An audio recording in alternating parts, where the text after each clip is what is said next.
everyone, Niev here, and today I am doing the hashtag, the tarot tag, only 10 mass market decks. That's what it is. So I did not plan for this video at all. I just sort of on a whim decided to do it. And this is a video response. I don't remember who did the first iteration of this, so during editing, if I remember, I will put whoever created this on the screen. Yeah, so I grabbed like 10 decks. Well, sort of. It was actually quite difficult for me to do this because most of my decks now seem to be independent, even though if you asked me this like a year ago, that would not be the case at all. So most of my decks now seem to be independent decks, but I do still have a bunch of mass market ones, and it was a little difficult to figure out which ones are my top 10, but I've narrowed it down. I mean, ask me again in 10 minutes from now after I do this video, and I might have a different set of 10, so I don't know. Yeah, so if I sound a little rushed, it's because I just tried to be a contributing member of my household and take the trash out, and I got a couple steps down from my front door when this happened, and I will share the image of what happened on the screen. So I just had to spend quite some time cleaning that up. My husband came out from his office and helped me out there. So anyway, now I'm in my ritual room. Here's my table. It used to be the background used to be that backsplash that's been sitting on my table here for almost a year now. Well, that is almost up, so it's out of my ritual room now, and now we get to see my table again. All right, so let's get to this tarot tag. So I can't remember if this was only tarot decks, but I do have, my first one is not tarot. It's the only one that's an oracle in this set here.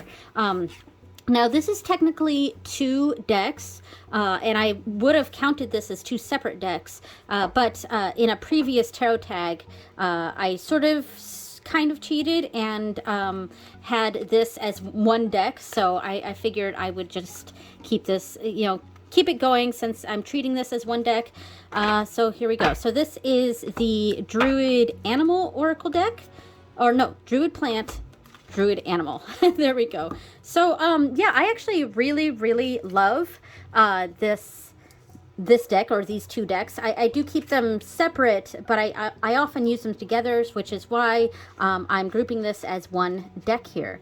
And I have one more, well, a couple decks in this tag that follow the same thing, where it's two separate decks, but I'm counting it as one. I really like this image. I really like poppies a lot. So yeah, I really like both of these. It's just a keyword like fox or agrimony, and it doesn't have any keywords as to what that means. So there is a guidebook. And, I guess I do sort of wish there was one or two keywords on here aside from the name down here. But I guess on the plus side, it does allow you to come up with your own sort of meanings for what these mean, which kind of opens up the deck. I really like this one. I can't decide which one of these I like more. Sometimes I like the herb one more, or the plant one, I mean, and sometimes I like the animal one more. I don't know. So I did not bring in the Druidcraft tarot deck for this tarot tag. I can't speak right now. I think I'm still wound up from having to clean up that giant mess on our front steps. But yeah, I thought about bringing that one into this this tag, but I really have not used that deck very often in the past probably 2 years. I have used it a few times, but I don't know. I'm just not feeling connected to it anymore. So it's not in this tag. But I do still like it, and I'm, as I've said in previous videos, I don't give away decks. So even if I end up like not liking a deck, it kind of just stays in my collection, or I hand it off to one of my kids. But anyway, so that is the Druid Animal and Druid Plant Oracle decks. All right, so my next one, I have this the Ghosts and Spirits Tarot. So I like this one a lot. It was just in my daily practice video for November, which is on my channel. It should be on my channel now. Yeah, so this one, my only criticism about this is that the artwork is so intricate, and it's the same criticism a lot of people have for the Shadowscapes Tarot. The artwork is beautiful, but incredibly intricate, and it makes it difficult when the cards themselves are so small, and I have very, very small hands. This is very typical US Games, their old cards. Very standard size. It's not standard tarot size. I don't have a standard tarot deck here, because all the ones that I pulled out for this, well, maybe this one is, but I don't know. Anyway, this one makes me think of Gollum. So I do really, really like this deck. It's the kind of deck where you sort of need the little white book for, because each of these are a specific story. Like I'll look up the Wheel of Fortune right now. Let's see. So the Wheel of Fortune. So it does give a quick divinatory meaning, which you could just read that part. Let me see if I can get up to the camera here. So this is hungry ghosts from the Hindu tradition are condemned to wander the earth until good karma is restored. Their punishment reflects the sins incurred in order to rebalance the karmic wheel. So of course that makes sense to have this this represent the Wheel of Fortune. I'm not going to read the whole thing, but you know, you get the idea. So yeah, I do really like this deck though. Like I could potentially read this without the guidebook, because you know I could just follow RWS and there you go. But having what the stories are for each of these cards really adds to this deck and adds a layer of depth to it. And I have the same feeling for the Sacred Sites Tarot, which is not one that I grabbed for this prompt, but I think the Ghosts and Spirits does a little bit better of a job with that. Oh, and my other issue with this deck is the white borders on the outside. I don't mind the white ghosts, but I feel like if you're going to put a border on the outside, it should be like the same color here, like this beigey color instead of a stark white. Yeah, so I don't like the backs. I mean, I like the ghosts on the backs, but you know, we have it's just such a different style. So yeah. Anyway, so that was that one. I'm just going to move it to the side. So next on my list is Crystal Visions Tarot, and I do not have a bag for this one. I never created one. I should probably get around to creating a bag for this. I also do not have a bag for the Shadowscapes Tarot, or the next one on this list. I don't have either. So I really like the backs on this one. Same sort of deal. I think this is also US Games. Yeah, US Games. So it's got that white border on the outside. Well, but at least it's a white border here too, so I guess it fits. And I both of these decks had the copyright on each card in the little corner here, and I'm not a fan of that. Let me turn it this way. So, but anyway, so this deck, very, very pretty. This is a very lovey deck to me, very lovey-dovey. But I also really like this deck for the goddess Lakshmi. I often, because on Thursdays usually I do a reading for Lakshmi or with Lakshmi, and this has been one of my favorites to use with her. So yeah, I really like this. It's very very pretty, simple artwork. It kind of makes me think of, oh, what am I trying to think of here? It's just very like kind of little girl fantasy. I'm not sure if I'm describing this the way I'm thinking about it. It almost makes me think of like the kind of artwork a little girl who might be really into, or a little boy, whatever, might be into like winged fairies, or the very fantasy dragon sort of thing, that sort of artwork. That's what it makes me think of. But like, it does feel very, very feminine to me, though. It does feel like, oh, that's pretty. Yeah, there's just something very pretty. Like that's the word I'm looking for. This is just a pretty deck, and I don't use it a lot. Like I said, I've been using it mostly for Lakshmi readings, but I do really like this deck. it's very fantasy. Like it feels like the artwork that would be on the cover of a fantasy novel that is maybe targeted toward a younger female demographic. I don't know. That's what it makes me think of. All right, so that is that one. I think I'm going to try to put this one back in. The other ones I'm just kind of setting to the side, but see, and then I have to. All right, I'll fix that later. All right, so next on my list is Tattoo Tarot, and this was actually a gift from my sister-in-law. I think, so I don't have a bag for this one yet, but I think a lot of it's because I really like the box that it came in, but it is a little too big. Like, I wish the box was more fit around the deck. Like, you know, if it wasn't so where you don't need an insert like this, because if it was a smaller box, then I would have made a bag for it much sooner, and it would live in there, because I do like to keep my decks in their boxes in the bags for the most part, not always, but yeah.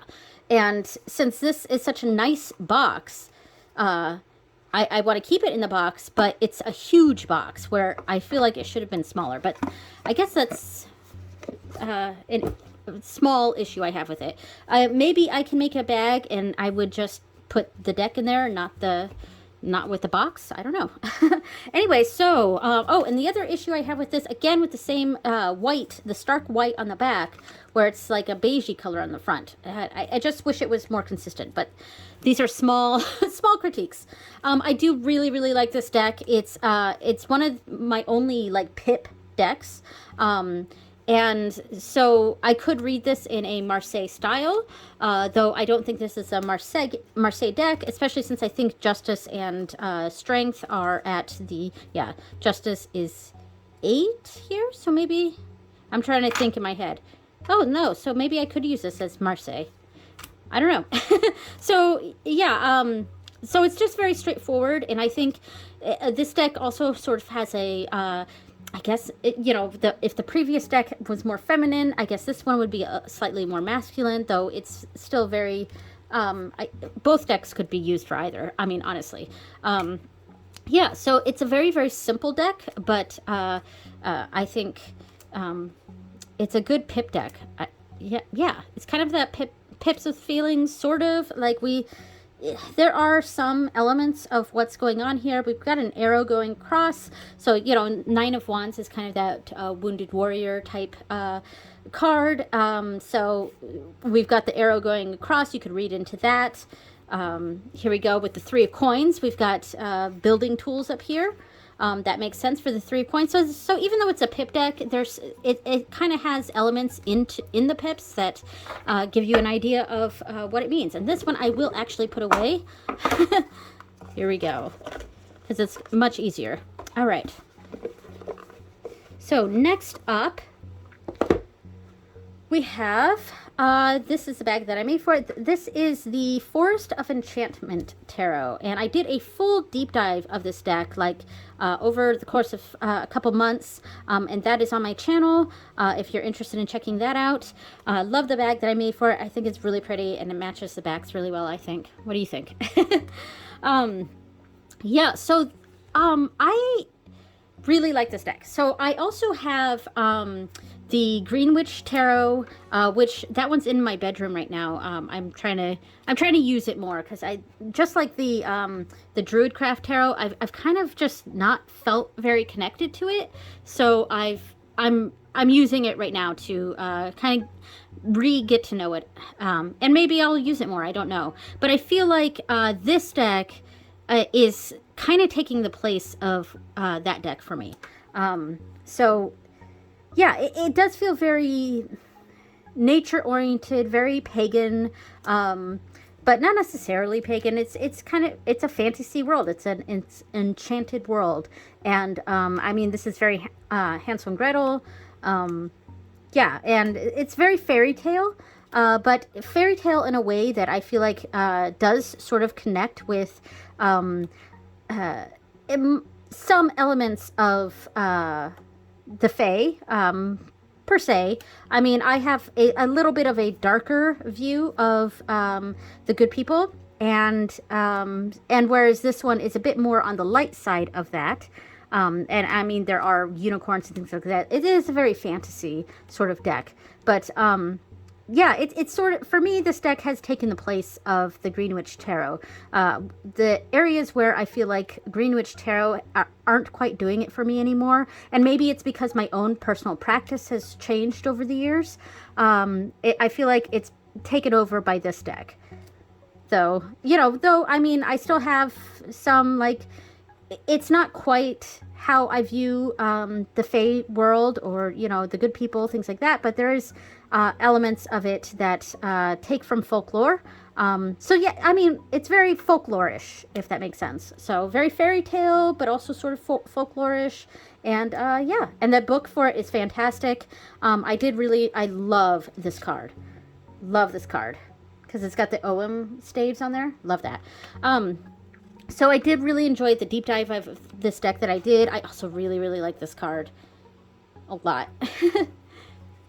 And, the Nine of Cups in this deck, Cups or Visions, this definitely represents what I would, how I see the Nine of Cups, which is kind of the wish card. And, I mean, that's really shown here with a coin being tossed into a well.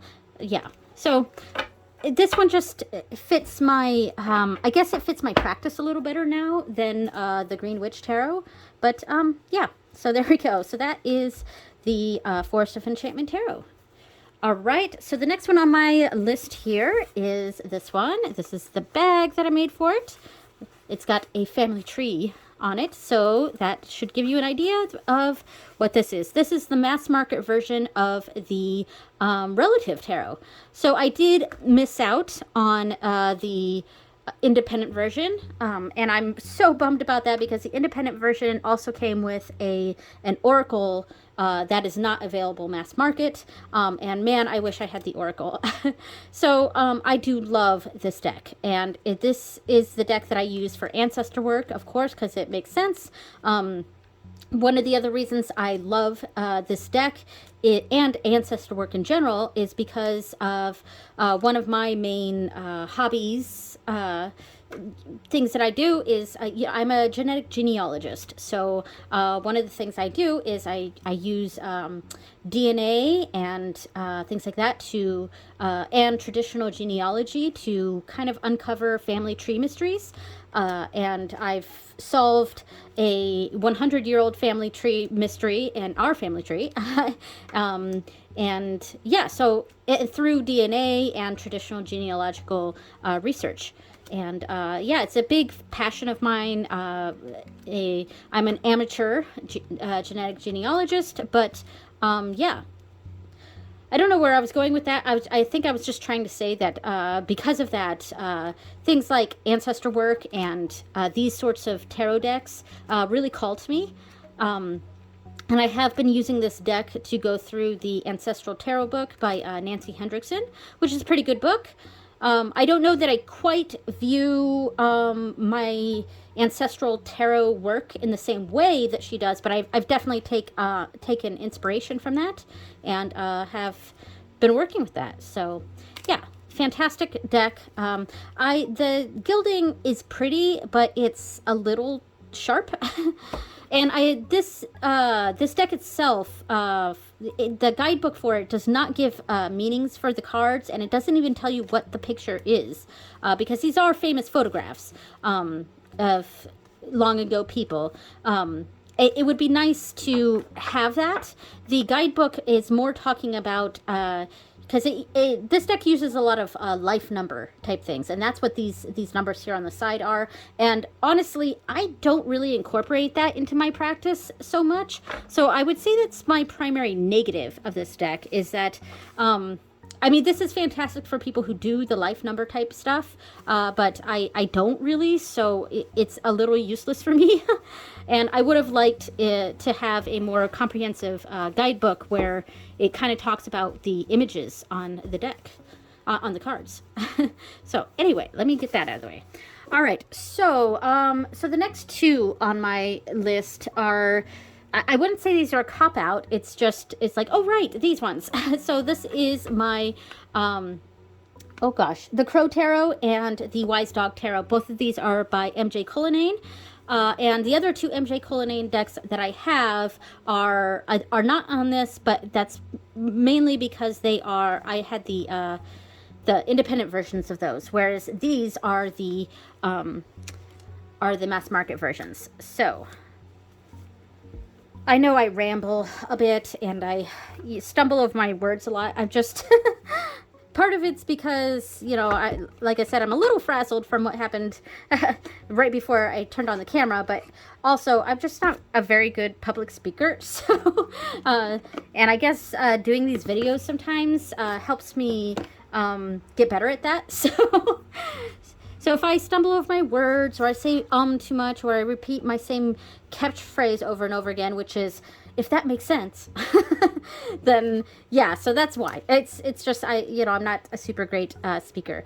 Anyway, so the Crow Tarot I use specifically, this deck is dedicated to On Morrigan. I only use this deck for On Morrigan. Now, I don't always use this deck when I commune with the Morrigan, but this deck is only used for her, if that makes sense. Yeah, it's I love this deck. So at first because before I got this deck, I got this with the express purpose of using it with On Morrigan. And I have learned that I should not do that, because when I got it in, I did not feel an immediate connection to this deck.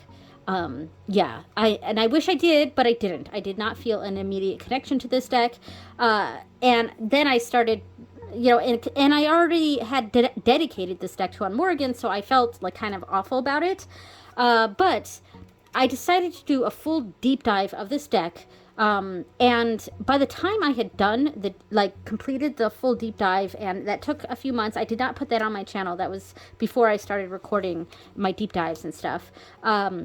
By the time I got to the end, I was really, really bonded to this, and it suddenly became my Morrigan deck. And now I just, it fits so well. I feel like she comes through with this deck, and I couldn't be happier.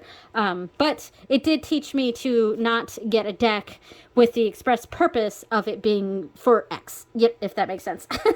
So that was why, this is why I have not yet completely dedicated this deck, the Wise Dog Tarot, to Lou. Even though I only use this deck for Lou, and I do plan on dedicating this to him, I just have not done that formally yet.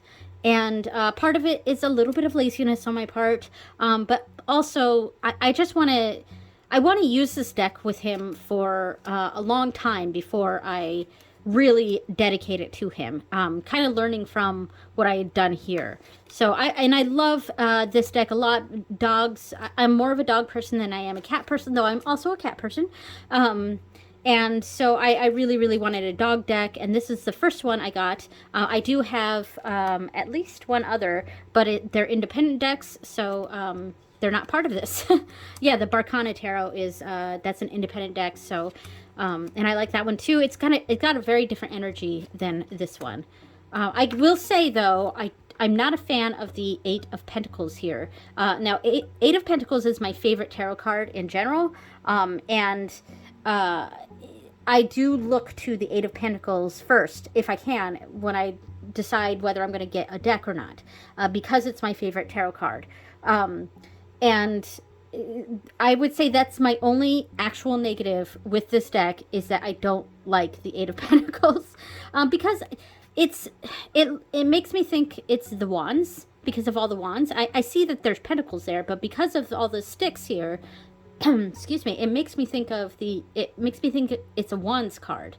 And then I'm just not quite getting my interpretation of the Eight of Pentacles from this image. So, I mean, it is what it is.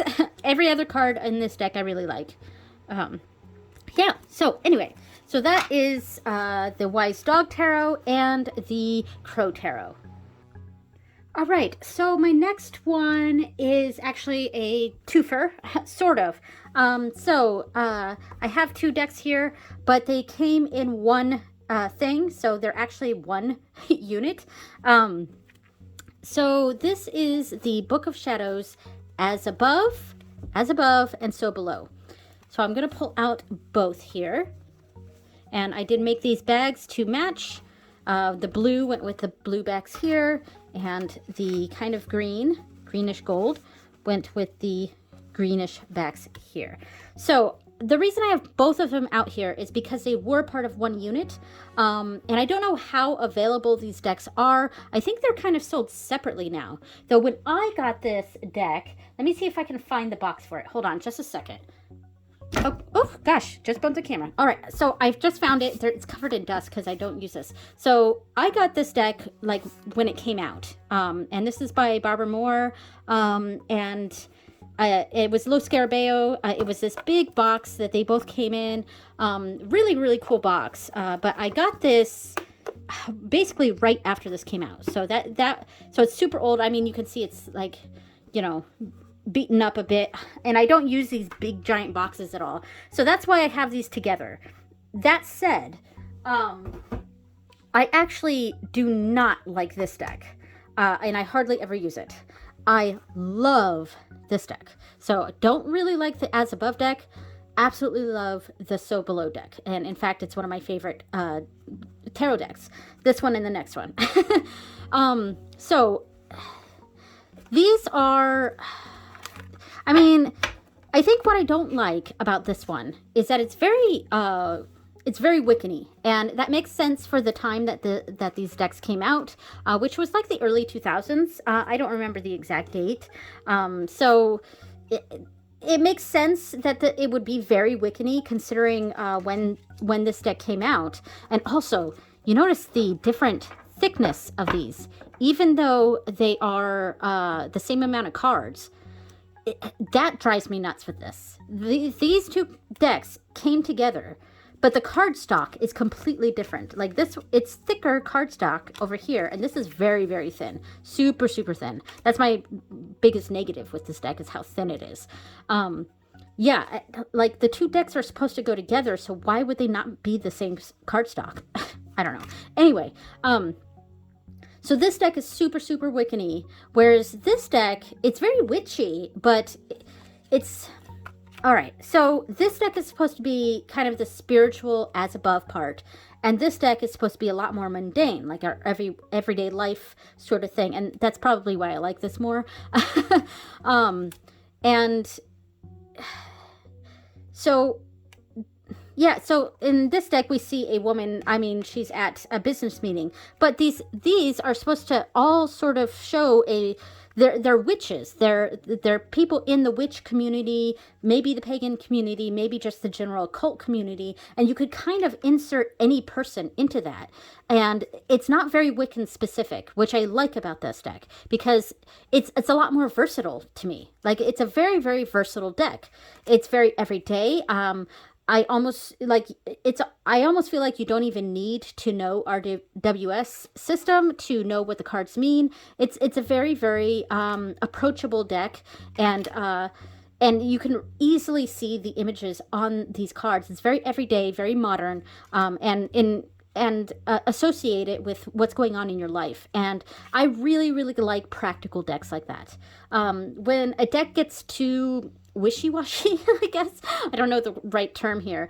When it gets to, I don't know if esoteric is the right word, because I do actually like some esoteric decks too. Oh gosh, I don't know the words, but like, just not, like this devil card here.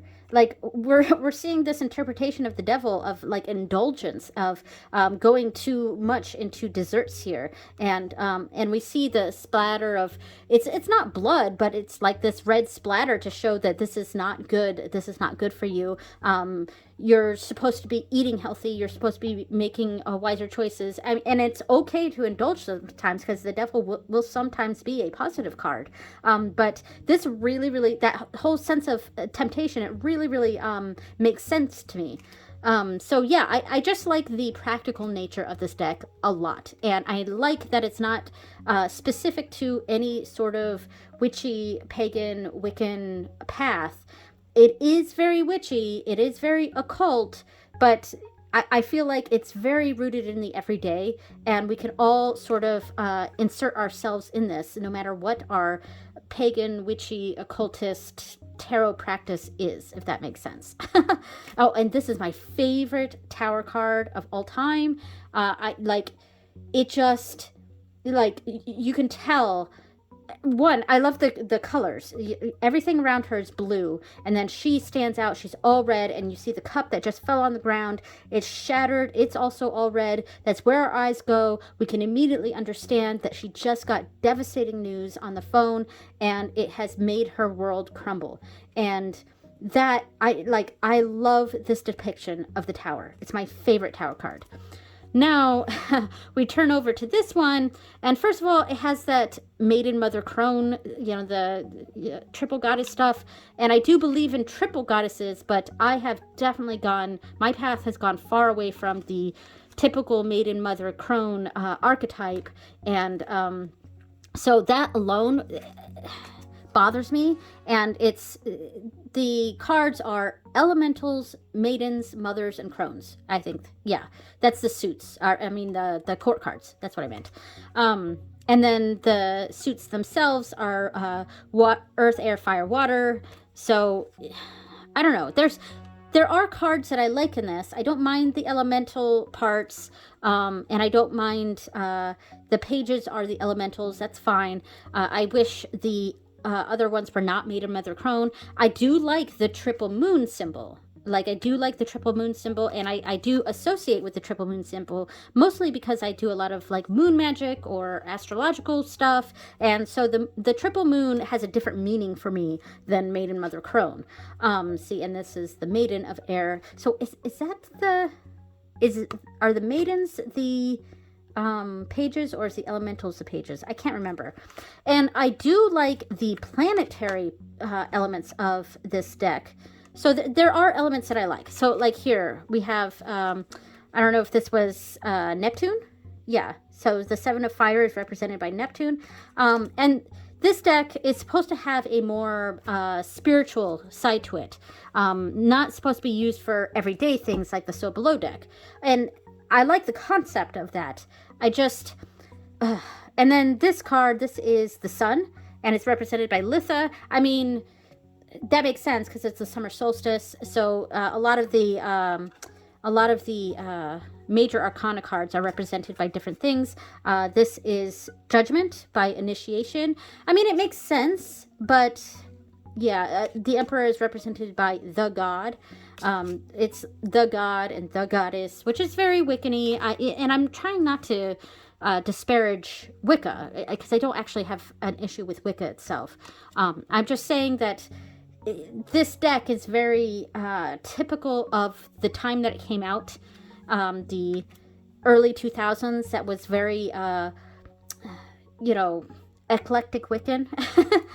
And here's Mabon, but I don't call it Mabon anymore. I call it the autumn equinox. There's a whole issue with that. I'm not going to get into that. But I will get into this is Bealtaine, and I do not like the spelling of Bealtaine because that is the Anglicization. I use the Irish spelling because it is a word and is pronounced Bealtaine or Bealtaine.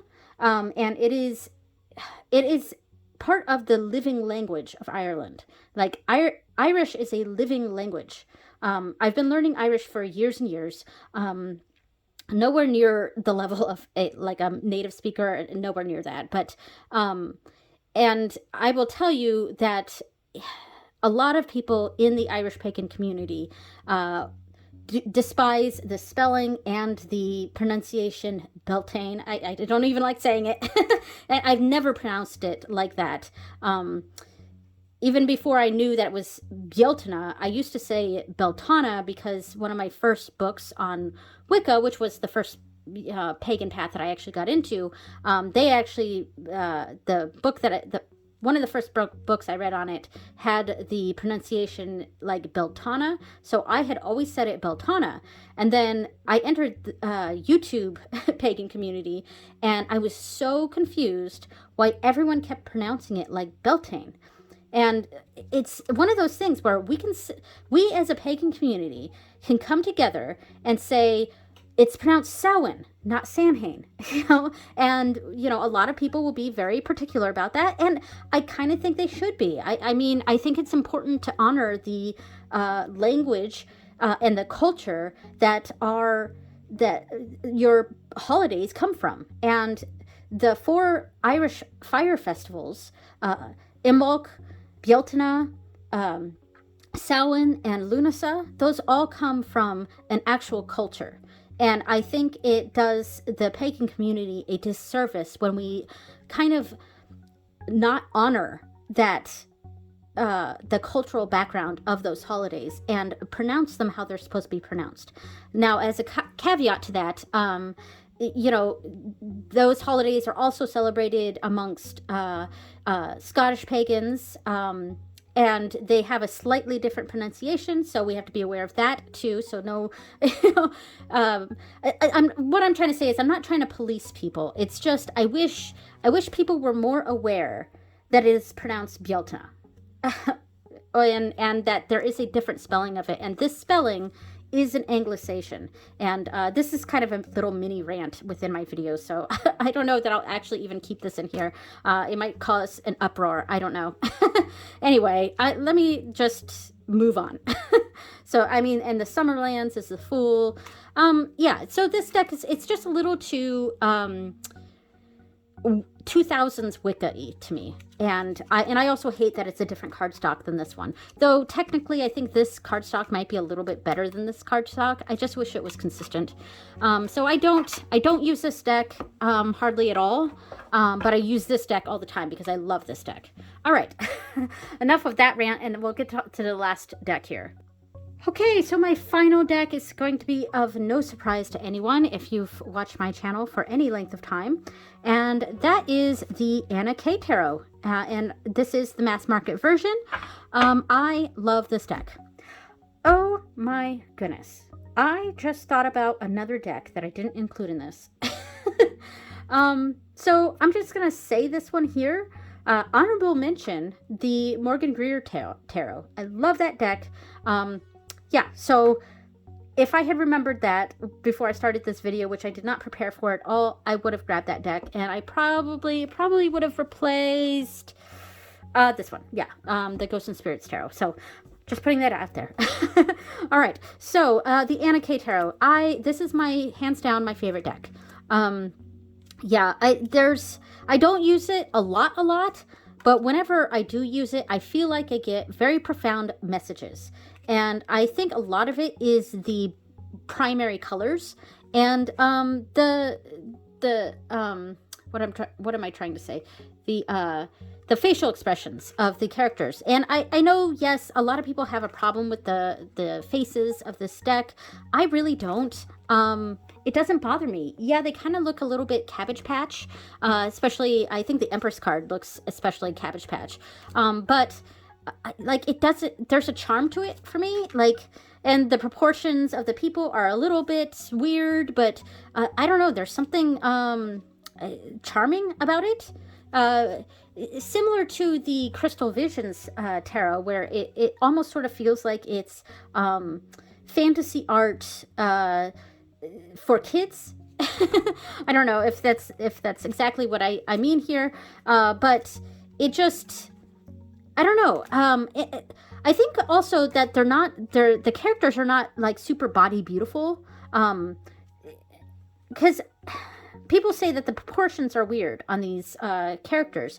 But in a lot of ways, I think they kind of represent how a lot of people actually are shaped in real life. And I wonder if, and this is kind of just a random rant here that I'm having, or not a rant because I just had a rant, but a random thought. A lot of artwork we see of people tends to be really idealized, and whereas I would say that my body proportions fit these women a lot more than they do like other types of artwork, because I am a very short woman. I'm 4'10", so these sometimes I feel like if you drew me, I would kind of come out looking proportionally just like these women. Does that make sense? So in a weird way, I feel like these characters kind of represent real people a bit more. I don't know. This is kind of just something that's popping into my head right now as I'm speaking. Um, yeah, because when I look at this, and I'm speaking here as someone who is an artist, like her head proportion to her body seems like it's off. It seems like her head might be a little bit too big for her body or something. But when I think about my own body and the fact that I'm 4'10" and I'm quite small and just have a normal average sized head, it might seem like my head is a little too big for my body. I don't know what I'm saying. But yeah, that's kind of what I'm saying here is like this sort of makes me think of my actual body type. I don't know. Anyway, it's the colors of this deck, the bright, bold primary colors, really draw me in. And this is a deck that I always get meaning from when I have readings with this. I always feel I'm never confused as to the message it's giving me, and it is kind of like I think did Don Michelle say this? But it's kind of like talking to an old friend, and I kind of feel like that with this deck too. I almost feel like I'm talking to an old friend, and yeah, I feel like this deck is like my subconscious. That's what I'm trying to say. Yeah. Anyway, so I'm done with that. I've talked about this deck enough. All right, so that is it. All right, thank you so much for watching, everyone, and I will see you next time. Bye.